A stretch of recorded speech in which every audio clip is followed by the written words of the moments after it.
Une très belle histoire d'amitié à présent entre deux villages, l'un alsacien, l'autre dans le Lot-et-Garonne. Une amitié née pourtant dans la souffrance quand en septembre 1939, 11 000 habitants de Cunheim dans le Haut-Rhin ont dû être évacués vers Casteljaloux.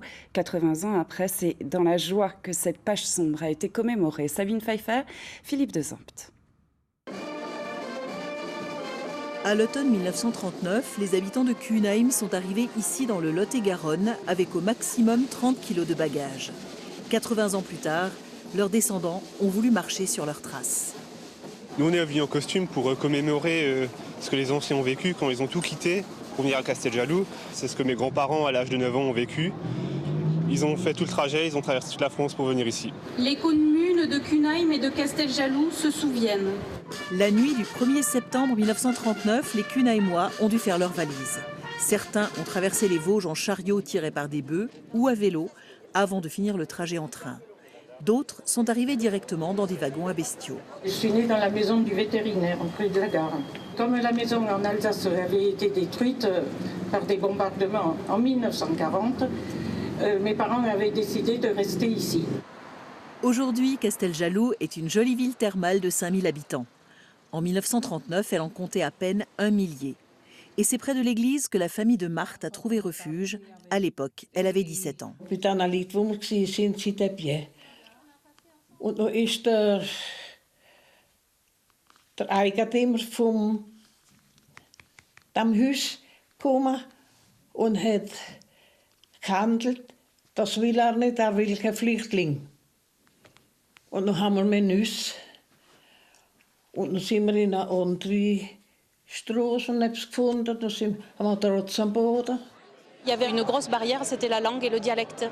C'est-à-dire que les Casteljalousens ne comprenaient pas ces réfugiés qui débarquaient sur Casteljaloux. Et petit à petit, elles les ont appelés les Yaya, parce que quand ils ne comprenaient pas, ils disaient toujours Yaya. Et petit à petit, les liens se sont tissés, mais au départ, ça a été vraiment un sentiment de méfiance vis-à-vis d'eux. Les Alsaciens ont rapidement trouvé du travail dans les entreprises locales, usines d'emballage, scieries, fonderies, papeteries. Mais les aînés avaient le mal du pays. Une anecdote, c'est le café Ries, qui était fréquenté par quasiment plus que des Alsaciens, où ils avaient reconstitué leur petit café comme s'ils étaient chez eux, et ça discutait en alsacien, ils étaient entre eux. 80 ans plus tard, les choses ont bien changé. À chacune de leurs rencontres, Cunheimois et Casteljalousens ont un immense plaisir à se retrouver.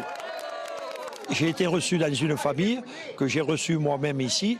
Et alors là, maintenant, on est des amis, c'est incroyable. On s'amuse bien, alors ça va. On a presque le même âge, alors c'est fatigant les journées, mais c'est bien.